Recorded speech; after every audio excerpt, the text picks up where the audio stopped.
Hello, Science Alliance! I am Lara, you are the Science Alliance, this is Science. It's lesson 3 of our Mycology module, but you don't need to have seen lessons 1 and 2. If you have seen lessons 1 and 2, you'll have noticed that the sourdough starter that we made last week has turned into bread. I'm so excited and it tastes really nice. But yeah, today it's called What Are Mushrooms? Actually, probably the rest of the lessons are going to be more about mushrooms, and this lesson is kind of about what we thought mushrooms were, but they're not. Anyway, let's start. I asked you, why do trees grow fruit? Why? Why do they? It takes a lot of energy for a tree to grow fruit, right? There's loads of sugar and delicious nutrients in there. Why are they growing fruit? For it to just leave the tree. A lot of you know this, but just in case, to refresh your memory, I did a PowerPoint. Here we are. So here are some wonderful apple trees. The apple falls from the tree, boosh, and then an animal comes along that eats apples. You think of a wild animal that eats apples? I had to Google it. Along comes a deer who eats the apple, and then the deer wanders off somewhere else, like into the middle of a field where there's lots of sunshine and no apple trees, does a poo. There we go. And then the seeds, they're in the poo, and the seed goes into the ground, and a new apple tree grows. So, yes. Trees grow fruit because the seeds are inside the fruit, and the fruit makes the seeds all delicious and tasty so that animals will want to come. Or there's various ways that plants spread seeds, but basically it's to reproduce. All living things, whether you're a yeast or a bacteria or a human being or a plant, every species has to be able to reproduce, right? To make copies, or otherwise the species would die out. So mushrooms are kind of the fruit of the fungus. We think of mushrooms as just being mushrooms, but actually the main bit of the mushroom is under the ground. So if you ever see a cute little mushroom like this, underneath the ground will be this network of threads, and that's really what we're going to look at today. And then the rest of the lessons will be about mushrooms, but actually the mushroom is just what's called the fruiting body that helps the thing reproduce. So we have been looking at the fungi kingdom and how it's sort of made up of yeast and molds and mushrooms. And last week I said that yeast was a single cell and that it didn't have hyphae, but we didn't really know what hyphae were. And I showed you this picture and I said that hyphae are like these long sort of thread-like things. Those are hyphae. So this isn't a yeast, okay? So I said that yeast, they're just one cell. They can join themselves up in little gangs to make what are called pseudo-hyphae, like fake hyphae, but actually they don't have hyphae. So today we're looking at the fungus that that should be fungi, doesn't it? That do have hyphae. We're not going to do moulds because I've written a whole supporter magazine about mould that my supporters are reading, and it wouldn't be fair to them because they're the people that pay me. You can pay me too and get that mould magazine, but I'll tell you about that later. But yeah, so today we're looking at the fungi that makes mushrooms, so has hyphae, okay, this one. So we'll look more, we're going to do a whole lesson on reproduction next week, but fungi that make mushrooms start out as tiny little spores. So this is what they look like under a microscope. These are the spores of Panas, it's called the mower's mushroom or the brown hay mushroom. We will learn more about spores next week. But yeah, this is what happens basically. You get a tiny little mushroom spore, and if the conditions are right, if it's warm and quite wet, then it starts to grow into these long thread-like strands that we call hyphae. Yeah, and you end up with this network, which has a different name, which we'll mention in a bit.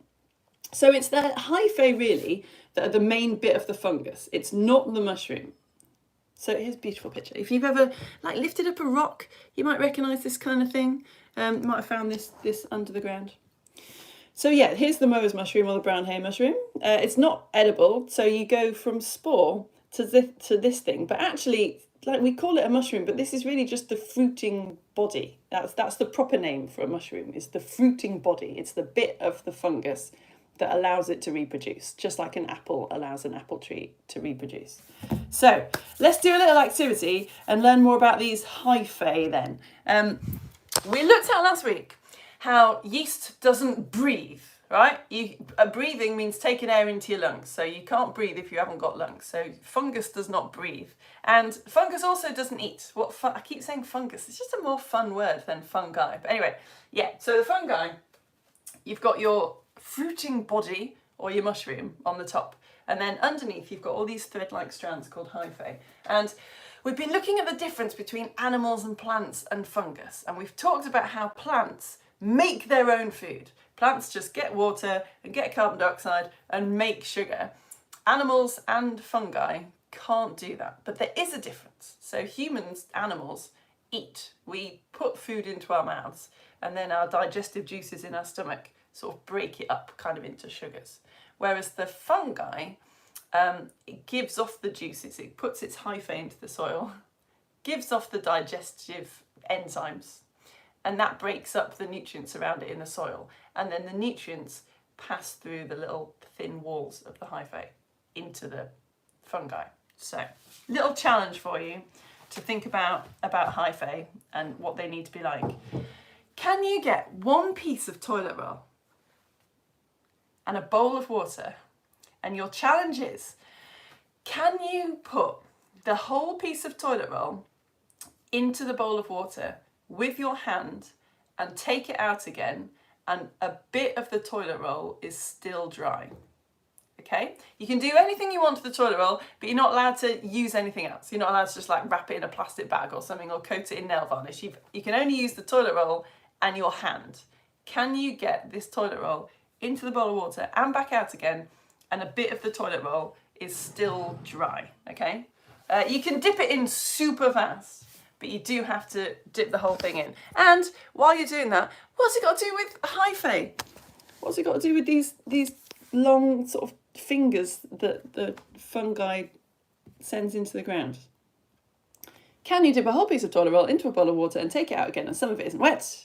And what's that got to do with hyphae? Here's a close-up diagram of some hyphae, right? You recognise these little dots? They are learned about them in the first lesson, the nuclei of the nuclei of the fungi, with all the DNA stored in them, these little dots. Anyway, right, go on, have a go. I'll give you a sec.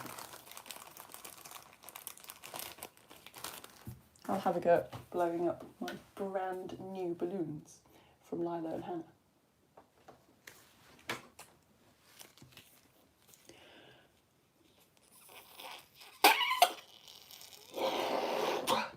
Oh my goodness, they're so cool. Sorry.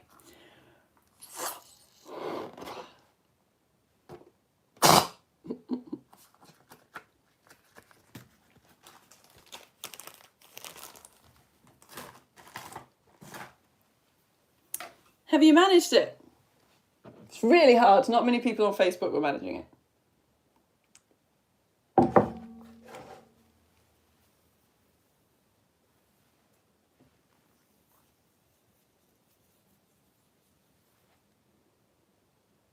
Have you had a go?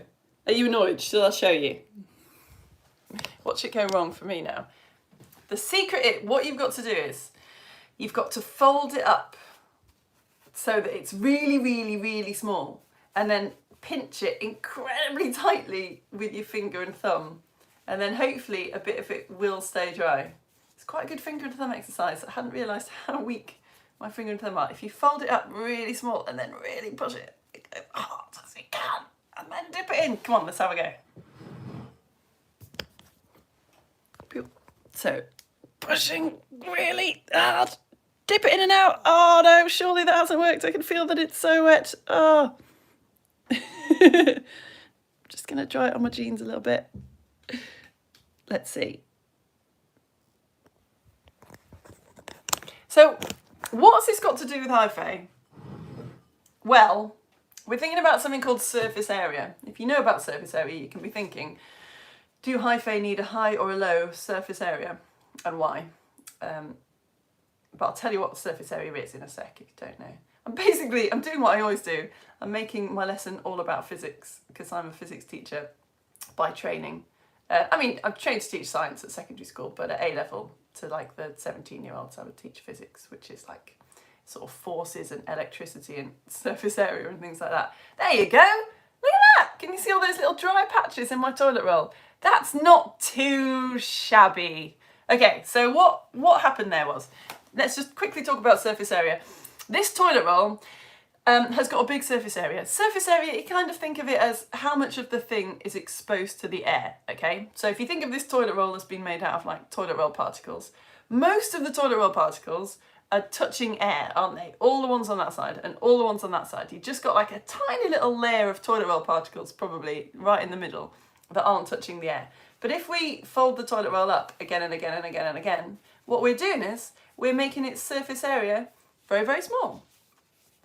Still the same amount of toilet roll particles as before, but now you can see that not many of the toilet roll particles are touching the air. Most of them are hidden inside the toilet roll. So when you dipped it into the water, only the water particles that were on the outside could get in, and not all the water got in to the toilet roll. So, Hyphae, they're sending out their little digestive juices, their little digestive enzymes out into the soil, breaking down the nutrients in the soil, and then they're absorbing the sugar from the soil, all the nutrients and the water. Do they need a large surface area or a small surface area? Do they want to be like this, all scrunched up, or do they want to be like a toilet roll? You with me? I was going to do that teacher thing of asking a question and then just immediately telling you the answer. You had a little think. They need a really big surface area because they want to absorb stuff. Like this toilet roll absorbed a lot of water when it had a big surface area. It wants to absorb as much water as possible, so they've got a big surface area. It's sort of the difference between your fist being all clenched out, isn't it, and your fingers all being separated. So that's what the Hyphae are like. They're kind of like fingers. If you watch crash courses on YouTube with Hank, who I just adore, he told me this cool fact that 1 cubic centimetre of very rich soil, like the finest soil, can contain 1,000 metres of Hyphae. 1 cubic centimetre! Because it's got such a big surface area, you stretch it all out, it could go for 1,000 metres. Here, I went a little bit down. I'm not going to teach you everything that I learned. Just had an absolutely enormous crash of audience number, which I'm assuming isn't because everyone was really offended by me talking about surface area. I wonder if something's gone wrong. Yeah, that's weird. Maybe just the number's gone wrong. And the audience is still here? Maybe. There's no comments on YouTube, so if everyone's having an absolute meh and has been thrown off, and this video has ended and I'm talking to myself, there wouldn't be anyone to say, oh, the number's gone up again. Are you alright, you lot? Are you okay? Sorry, if you're watching on catch-up, this is incredibly boring for you.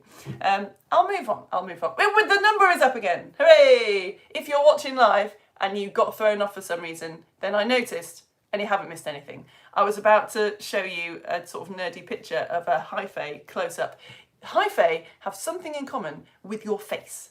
Now the number's gone. I don't know what YouTube's doing. It's just experimenting with hiding the video and then showing it to everybody. Something on your face is something that these Hyphae, these long finger-like strands under the ground that the fungus are, you've got that in common. Do you want me to show you? I'll show you. Look, close-up nerdy picture of a fungal Hyphae. That's one Hyphae, ladies and gentlemen. There it is. And the thing that you've got in common with a Hyphae is these septa here. There's a lot of funny plurals in these lessons, aren't there? More than one septa. You've just got one septum. So yeah, this is what they look like. There's different kinds of Hyphae, which I'm not going to put into this lesson because it's probably not interesting even to the likes of us. But some of them have got septum. You've got a septum here, the bit separating your nostrils. So some Hyphae, from what they call like the higher fungi, have got these little septa. And if you've got a balloon, then what those septa do is they keep the Hyphae something called turgid. They kind of make it keep its shape. So if you blow up a balloon and then you close it, then you're keeping the air trapped in the balloon, which is keeping its shape, right? So that's what the septa do in the Hyphae. You can think of it as being one very long balloon with these little sections keeping the balloon bits kind of short so that it all stays very firm.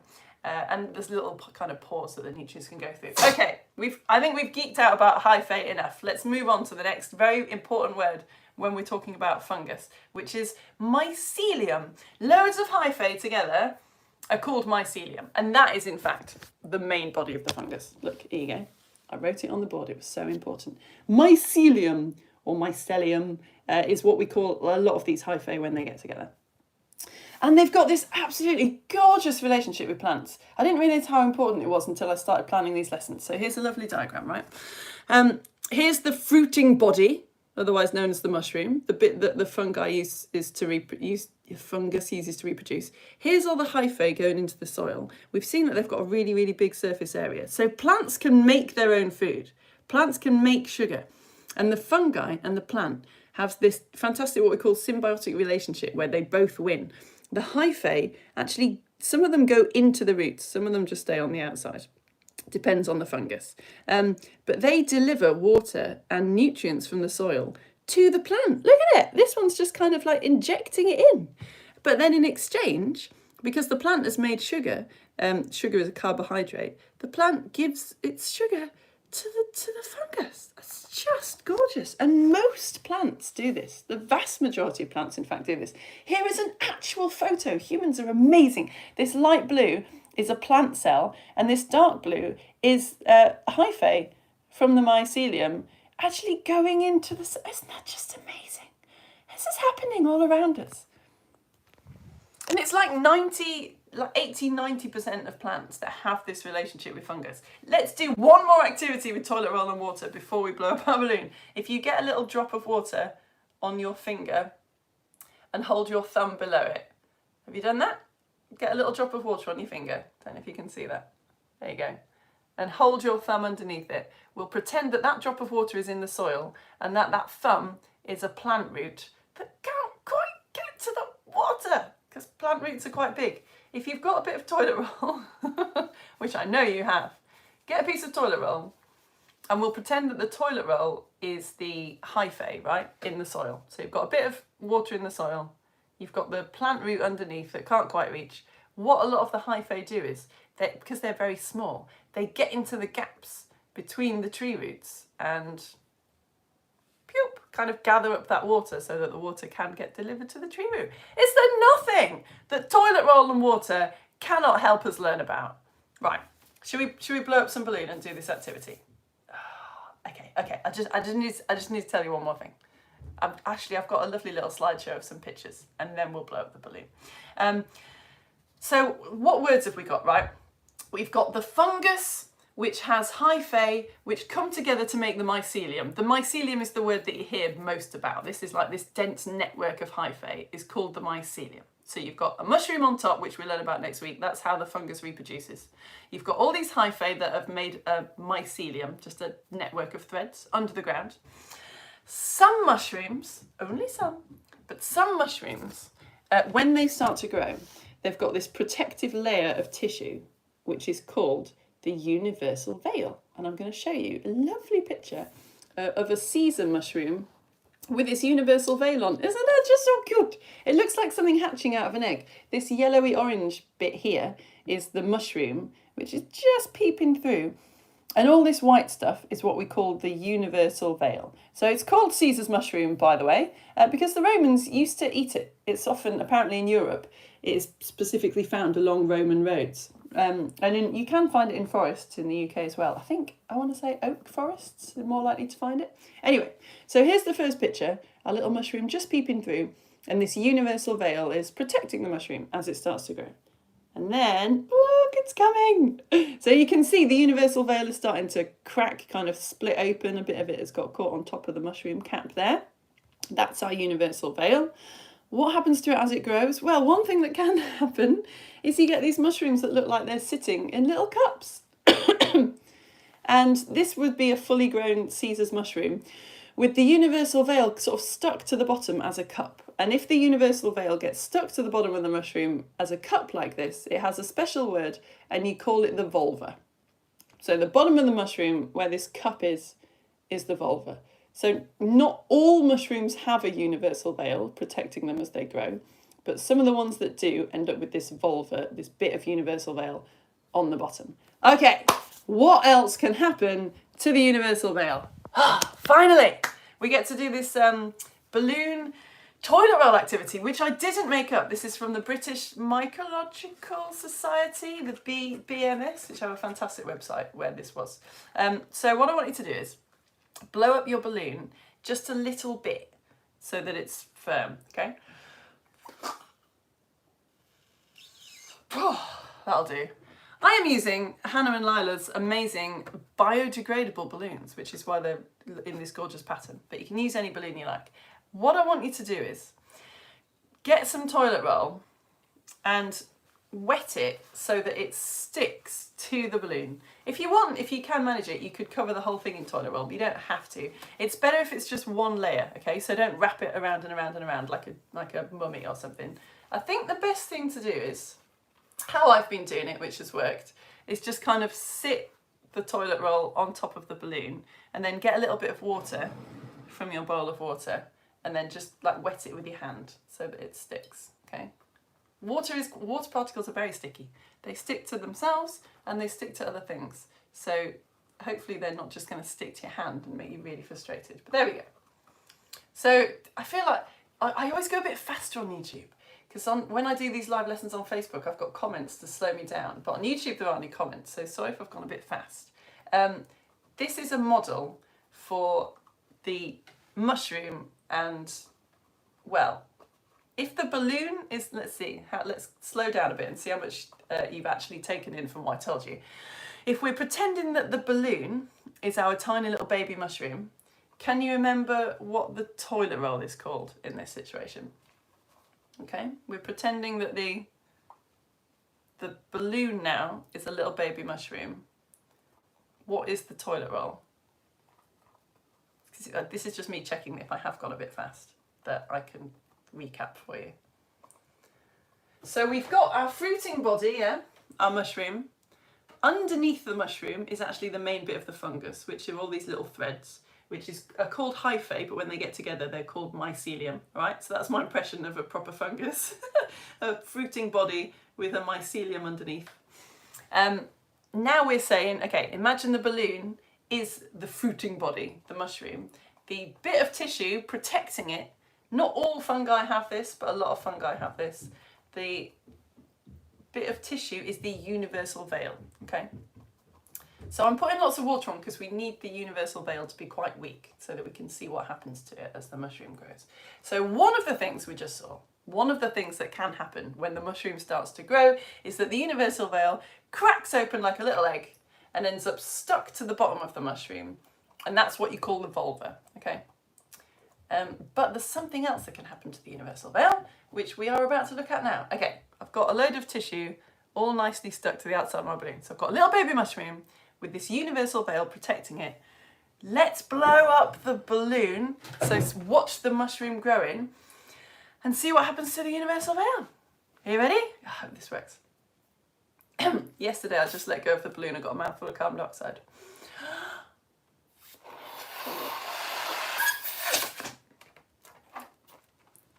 What's happened?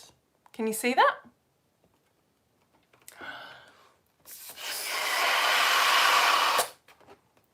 OMG! The universal veil has broken up into loads of little spots. Can you see that? I'll do it again. These balloons are great, they're massive. Can you see that? Is that suddenly making sense? What happens to the universal veil? It's a little bit harder to see with these balloons because they're all beautiful multicolours.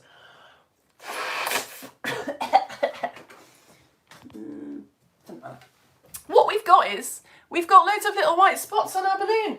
Gasp! So the British Mycological Society calls this activity how the mushroom got its spots. It's true! So what we've been calling spots on these fly agaric mushrooms, which we'll look at in more detail in future lessons, these spots on the cap of the famous fly agaric Mario mushroom are actually called warts. They're not called spots. And what they are they're the universal veil that has broken up into little bits as the mushroom grows. I know! This is one of my favourite activities that we've ever done. It's just such a gorgeous explanation. And it's such a good model, right? Because the mushroom gets bigger and the balloon gets bigger and the universal veil breaks up into little bits and the toilet roll is blown up into little bits. If you let it go, you'll end up with toilet roll all over your room. So I'm not telling you to not do that. I'm just letting you know that that is what will happen.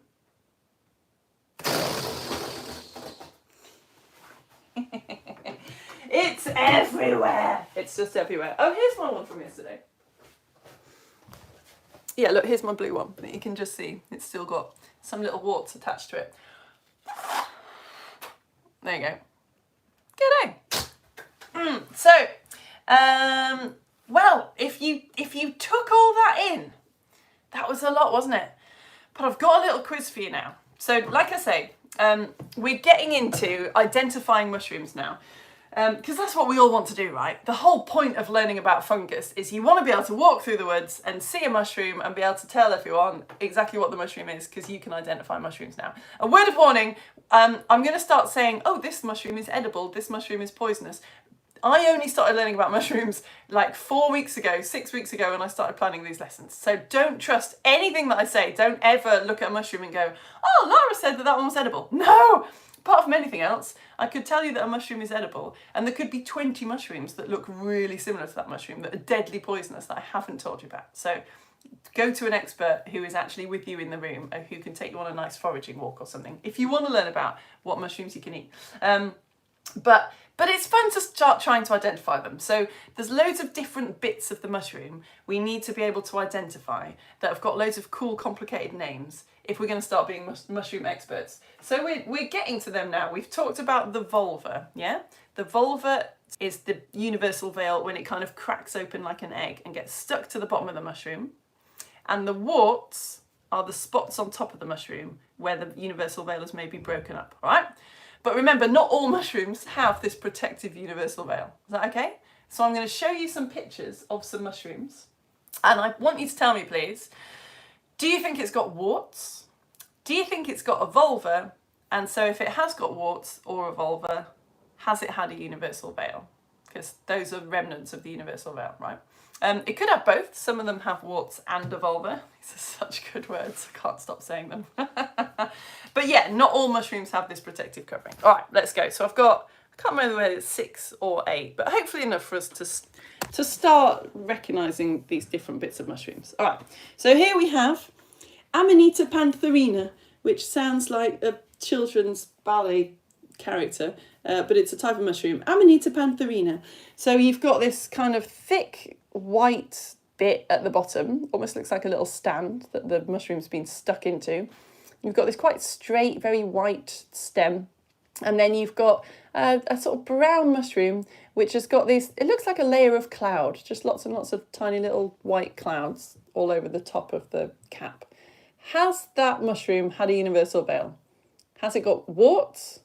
Has it got a vulva? And if it has got warts or a vulva, then you can say, yes, it has had a universal veil, because that's what a universal veil is.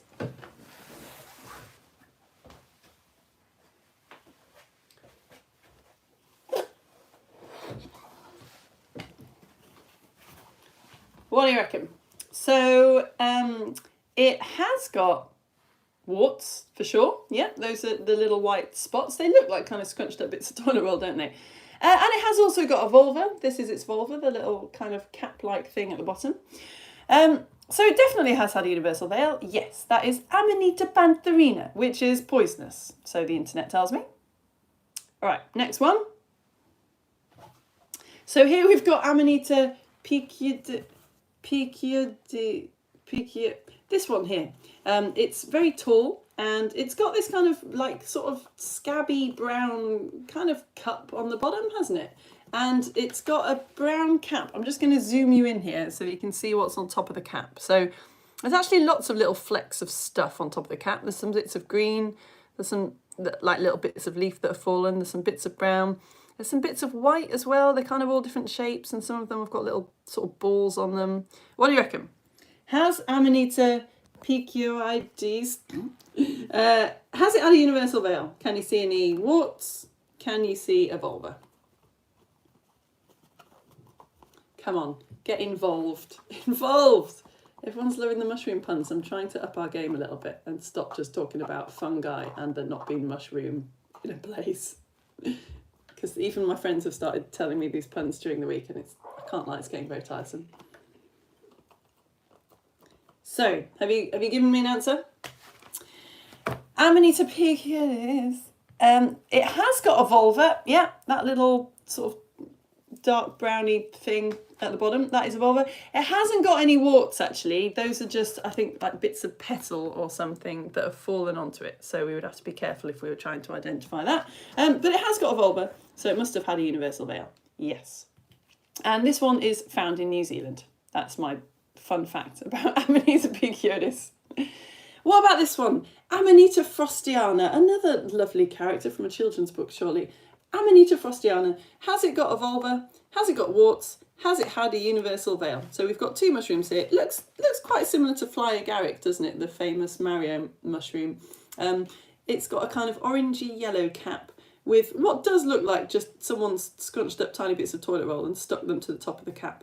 And then it's got this very sort of furry stem. What do you think?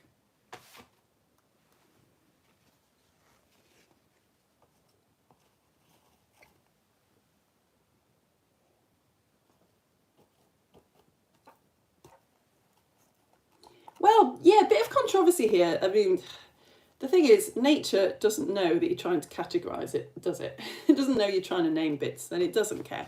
So it's definitely got warts. Yes, indeed, those are totally warts. That's a bit of the universal veil. So it has had a universal veil.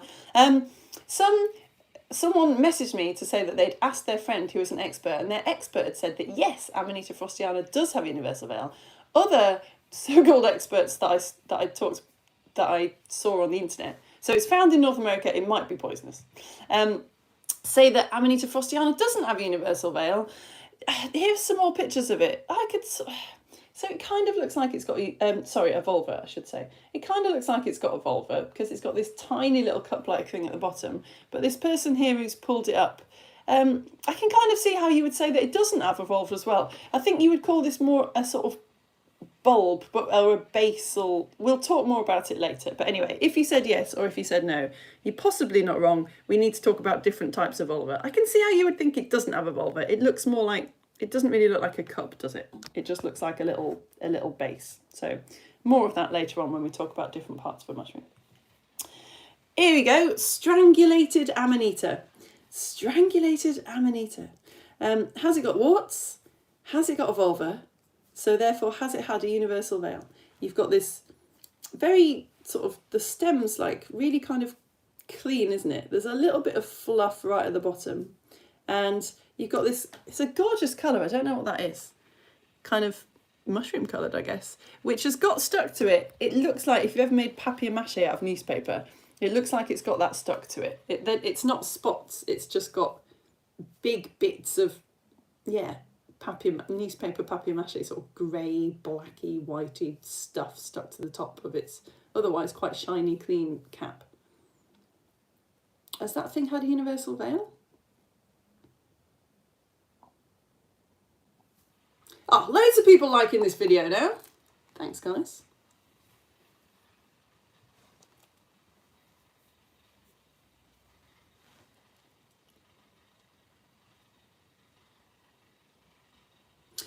So the answer is, yeah, it has got a vulva actually. You definitely wouldn't think it would, but it has. That's apparently what strangulated means. If something has a strangulated vulva, it means it's sort of hugging the stem incredibly tightly. So yeah, it's already getting very confusing, isn't it? 'Cause apparently that is a vulva. We'd need to look at different photos really. So it has had a universal veil. It hasn't got warts, but this stuff stuck to the top of it. That is what we would call the remnants of the universal veil. But they're not warts because they will fall off very easily. You can kind of tell, couldn't you, that you could just whack them off. So yeah, they're not warts, but that is a bit of the universal veil. And strangulated amanita, Wikipedia tells me it's edible, but not recommended. I don't know what that means, but let's just not, shall we? And this one, in fact, I'm just going to flip you around because I stuck some more toilet roll to my blue balloon, thinking that you might be able to see it a bit better. So I'm just going to do it one more time. Sorry, not sorry.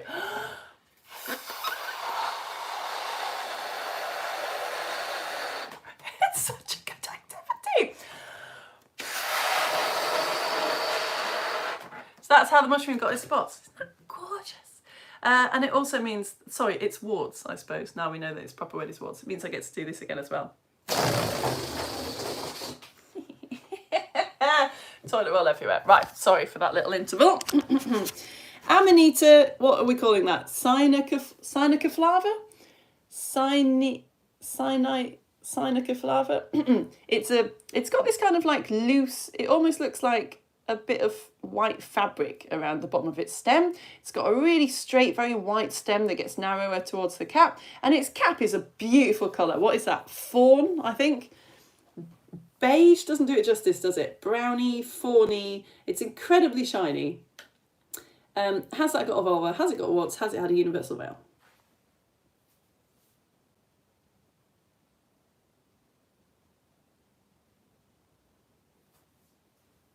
And if you're like, oh, Lara, I've already answered it. Well, shush, subscribe or something.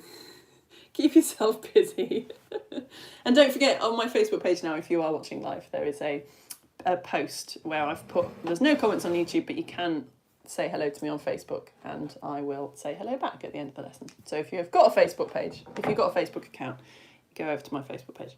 All right, this thing has got a volva. Yeah, it's a lovely little volva, isn't it? It looks like the sort of volva you'd find at a craft fair that someone had made with recycled materials.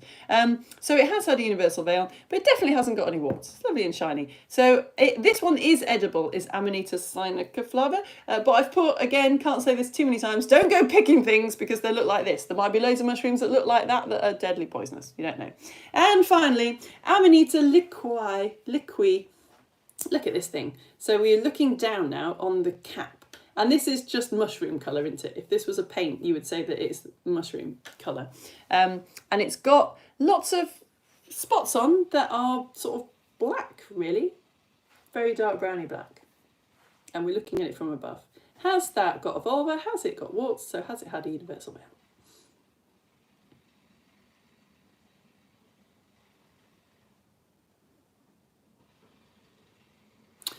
Are you done? So the answer is, you got me an answer? Those are indeed warts. Yes, those are the remnants of the universal veil. So it has had a universal veil. The volva, it's just a question mark, isn't it? We don't know. So this was just me saying, if you are walking through the woods and you see some mushrooms and you think, oh, I want to take photos of them so that I could identify them later, make sure you get photos of all the different bits. And you've also got to look at things like, what is it growing out of? What trees are nearby? But we'll look at this later when we look at how to identify mushrooms. So just at the end there, a little example of why knowing about this stuff can be interesting and important if you are a mushroom picker, which we are certainly not at the moment. Here is Amanita verosa. Its nickname is the destroying angel. It's deadly poisonous. It's found a lot in the UK and around Europe. It looks quite similar to the very edible mushroom Agaricus bisporus, but the poisonous one, destroying angels, have a volva. Look, there it is, that tiny little cup at the bottom. So that is a destroying angel. Deadly poisonous. Be exciting to see one, but don't go picking it. And this is your common or garden household mushroom that you can find in the supermarket, which does look very similar, doesn't it? Obviously, they don't provide the bottoms of mushrooms generally in shops. But if they did, this one would not have a volva anyway. But yeah, they're not unsimilar, are they? Except, yeah, this one wouldn't have a volva, even growing in the wild. And that one does. Okay! And that is the end of our third mycology lesson about what are mushrooms, which was kind of more like what are fungi that grow mushrooms. It turns out the mushroom isn't as big a deal as we all thought it was. But next week, we're learning about how mushrooms reproduce. In fact, I'm not usually this organised, but I always say that the activities we do on Theatre of Science are really grabbable. Next week, here's the poster for next week's lesson, which has already been advertised. It would be good, actually, if you could bring a couple of mushrooms. And obviously that's not terribly grabbable. If anyone is in a shop this week and you want to buy a couple of mushrooms, we're going to make a spore print and we'll just sort of chop a mushroom up as well and start having a look at more bits of the mushroom and how the mushroom reproduces. So yes, you've got a week if you're watching live. If you're watching on catch-up, doesn't matter, does it? You can watch the next one on catch-up just whenever you've got some mushrooms.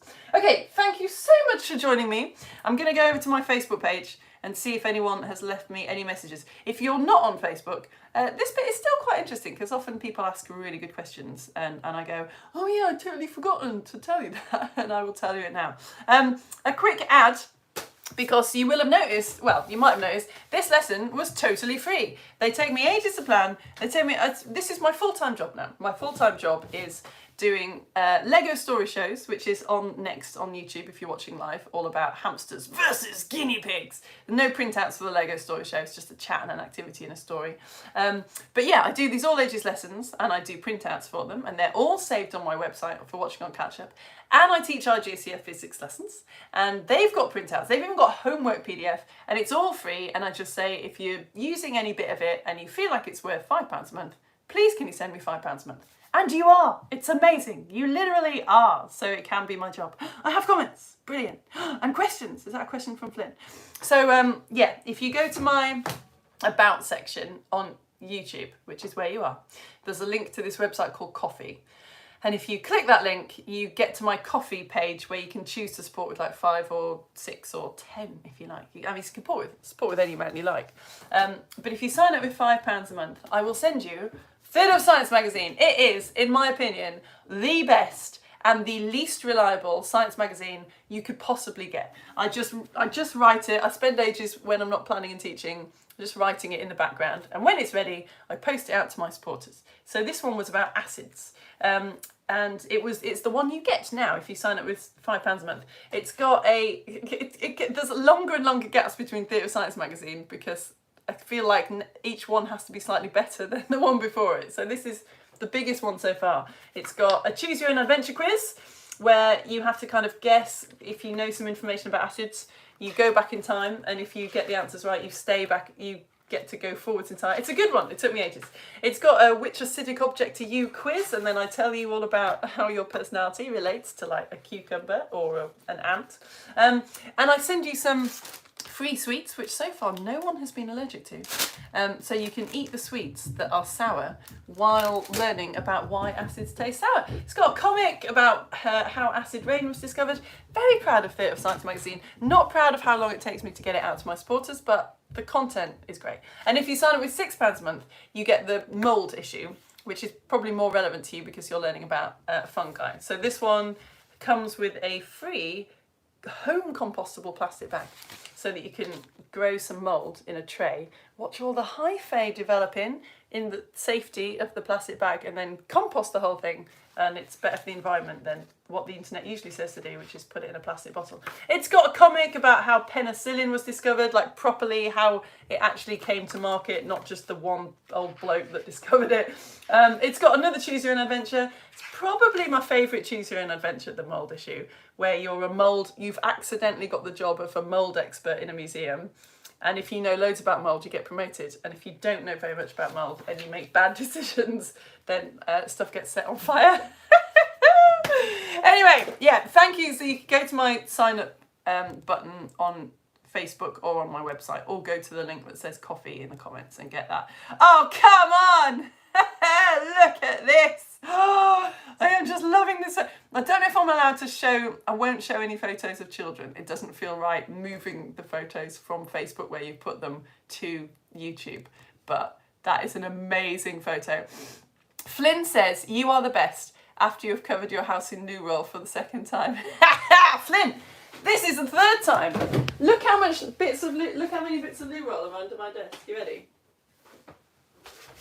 I'm just surrounded by this now because that's the third time. It's like we could make a snow globe or something. Maybe that'll be next. Oh, that looks good. I wish I'd shown you it. Anyway.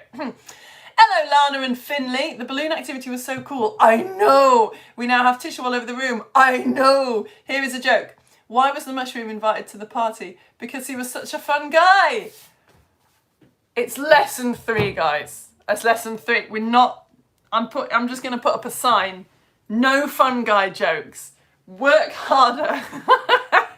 You're not allowed to use any jokes that include the word fun guy or mushroom, okay? I'm not having it. I'm done. It's the end of lesson 3 and I'm done. I'm still laughing, but no more. Hello, check out our universal veil becoming a volva or warts on our fruiting body. That's such a good comment. Check out our universal veil becoming a volva or warts on our fruiting body of the Hyphae of the Mycelium. Hello, Arthur and Abba. Hello, that's nice to see you. Hello, John and Seamus. All right. Hello, Lara. Super excited for this lesson. Hello, Bella. Maybe you could do a Lego story show on the autumn equinox. 21st of September. Oh, that's a great idea, except I blooming missed it, haven't I? It should have been this one. And this one is hamsters versus guinea pigs. And Katie, whose dad works at CERN, Katie's mum, incidentally, was the person who had the idea for us to make sourdough starter, so it's all Katie's mum's fault.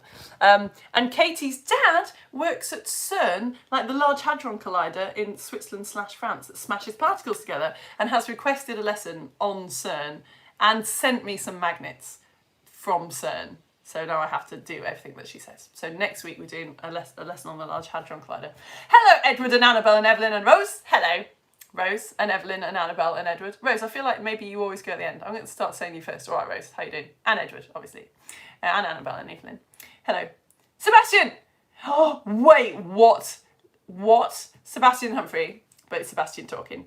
Last night a bat flew in through our chimney and was flying all over the house and eventually went out of our bedroom window. That's incredible. Because I guess, wow, I guess they're, whoa, I guess a bat is that like a better thing to have in your room than a bird? Can the bat just like frantically sonar all over the place and then find its way out of the open window? That's so sort of cool / terrifying. You know what you need?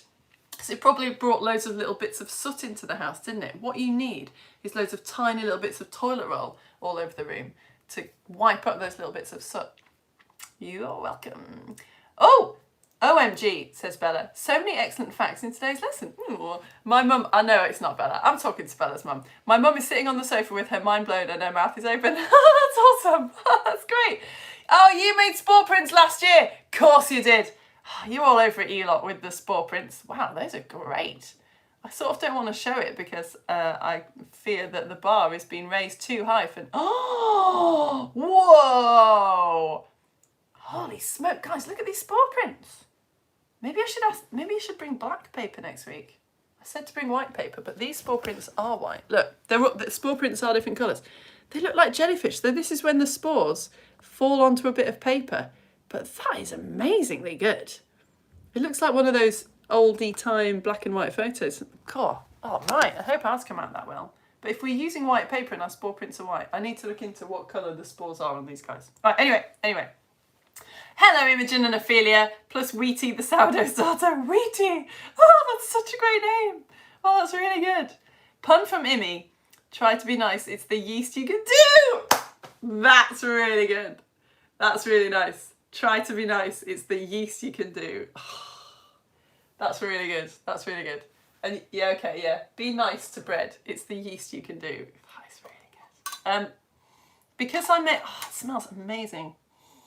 Because I made 5 sourdough starters last week, because I taught the lesson 3 times and I made 2 to show the people in the first lesson, I've mixed them all together. So my sourdough starter now is Stephen and Jeff, who live together with 3 smaller bits of sourdough starter, which I guess are their children. And one of them, my daughter decided, is called Tommy.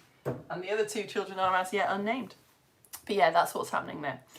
Hello, Daniel and Daisy and Jay. All right, you 3, nice to see you. Hello, Aurelia. Our homegrown oyster mushrooms are on their second fruiting. And now I know what that means, second fruiting. Oh yeah, the second round of fruiting bodies has come up. It's the yeast you can do. Here's fungus. So Gus is the only person who is allowed to make fungus jokes throughout the whole thing, like fungi jokes, because his name is Gus. So he is now, brackets, fun, brackets, Gus. But fungus, you're the only one who's allowed.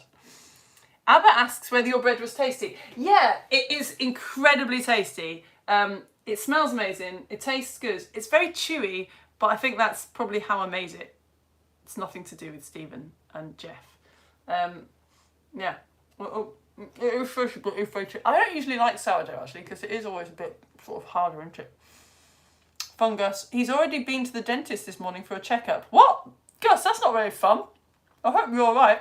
Been to the dentist this morning? How are you? What? Dude, it's the crack of dawn right now. It's only 5 to 10. Hello, Jet. All right. Hello, Joan. Hello. Is it Joan? Joan, I say this every time. Is it Joan? It's Joan, isn't it? I've asked you like 8 times. I'm going to say Joan. Sorry, dude. Oh my God, it really is delicious. It's so much better than when you use yeast out of a packet. I can't believe I just used the BBC Bite Size recipe. So it's just a bit of sourdough starter and flour and water. That's all it is. None of the sugar, you don't put any salt in or anything. Bella sent me some sort of, what is that? A GIF. I sound about 1,000 years old. What is that? Is that one of these GIFs? What is that? Oh, wow. Oh, yeah. Oh, no, I have seen this, actually. Here's a picture that Bella sent us. Now, it says, a photo of an old copy of Alice in Wonderland, taken by Igor Siwanowicz. Due to water damage, magic mushroom spores have grown on it. Now, few things about that. I don't think spores grow on things. I mean, maybe they've germinated, I guess. But actually, yeah, I have seen that before. It's not a coincidence. That is a photographer who did a fantastic photography project who got them to grow on that book. It wasn't an accident, but it is still extremely cool. Who got me eating this bread? We are still here. Good. All right, Kaya. Hello. Oh, Max would like to know what this is called. Oh no. Oh no, Max. Max, are you about to reveal to everyone that I only... Oh, okay, no, I do know that. I was like, Max, if it's anything not to do with this lesson, probably haven't researched it yet, do you? You're talking about the gills. Those brown bits, yeah, they're the gills. That's where the spores are. That's exactly, you're already doing it. That's what we're going to do next week. Learn about the gills and where the spores are. So you're a step ahead, you lot. Oh, so good. Right, I've got to go. I've got to reset Lego Story Show. Hamsters versus guinea pigs is happening in 33 minutes. Arthur just said, wait, is that what all the white spots on the toadstool referring to a fly agaric? He was right! Yes, dude. Did you get there? Were you a few steps ahead? Well done. I know. Did you do that just from look? Yeah. Yeah. It's great, isn't it? Hello from Isabel. We're still here. And we didn't lose you. Oh, you didn't lose me. Oh, brilliant. So now my recorded forever YouTube version of the lesson just has 5 minutes in the middle of me going, what? Oh, there's a number. What happened? For no reason. Brilliant. Oh, well. Well, thank you for telling me anyway. That is useful. It means if it happens again, I can just be professional. Just carry on. Oh, okay. Okay. Right. The jokes are, okay. Yeah. The jokes are getting better and better. What kind of vehicle does a mushroom drive? What kind of vehicle does a mushroom drive? A spores car. Yes. Yes. Very good. Lily wants to say her and her brother are dissecting a mushroom right now. What? Spoilers? That's amazing. Oh, that's great. Oh, I'm a bit jealous. I've got to wait a whole week. I'm going to have to get a different mushroom, aren't I? Question. If it has warts, but didn't have a universal veil, where did the warts come from? I don't know. I wouldn't have thought that there were mushrooms that warts, I'm just Googling it, warts that are not, the internet hates this kind of question. Warts that are not universal veil fungi. I wouldn't have thought that something could have warts if it hadn't had a universal veil. Okay, just ignore the AI thing that Google always throws at you. Yeah, don't know. I think that's the kind of question that the internet will find difficult to answer. And we'll have to actually ask a mushroom expert. That is not me. Yeah, I don't know.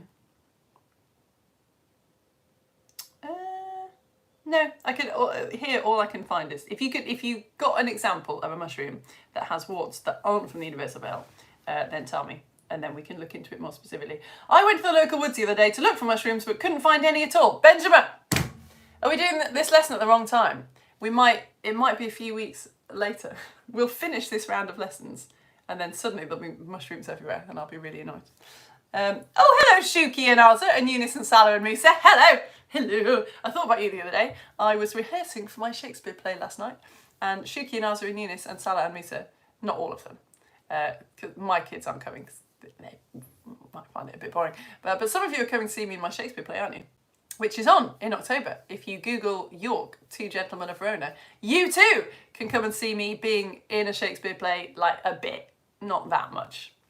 I get a dog though. I get a dog puppet. It's Two Gentlemen of Verona is the only play that Shakespeare wrote with a part for a dog.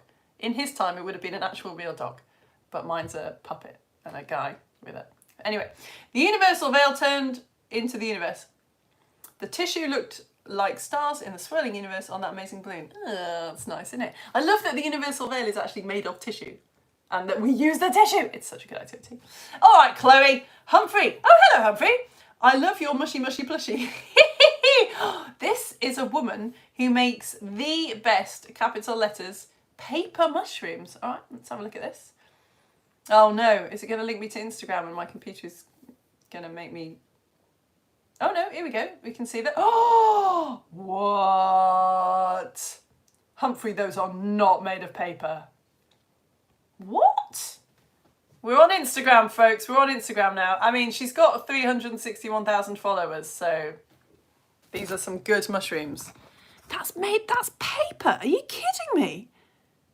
Wow. That is phenomenal, isn't it? You would actually probably be able to identify that mushroom. Yeah, I mean, look, it's got 477,000 likes. But it is, you're quite right, the greatest paper mushroom that I've ever seen. Does it say what it is? It doesn't say what it is, does it? Look at those. What? Oh, I'm astounded. That is so good. I could just watch that all day. Wow, this person is good on Instagram. No wonder they've got hundreds of thousands of followers. Right, anyway, right, okay. Okay, that was totally worth it. Thank you, Humphrey. Okay, that was the last comment.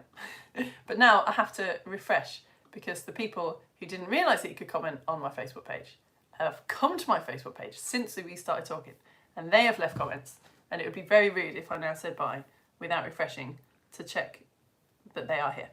And then I really need to go because it's now only 27 minutes to the hamster versus guinea pig Lego story show. Right, newest, all comments. Let's go. Sorry, that was just me sort of hiccup burping.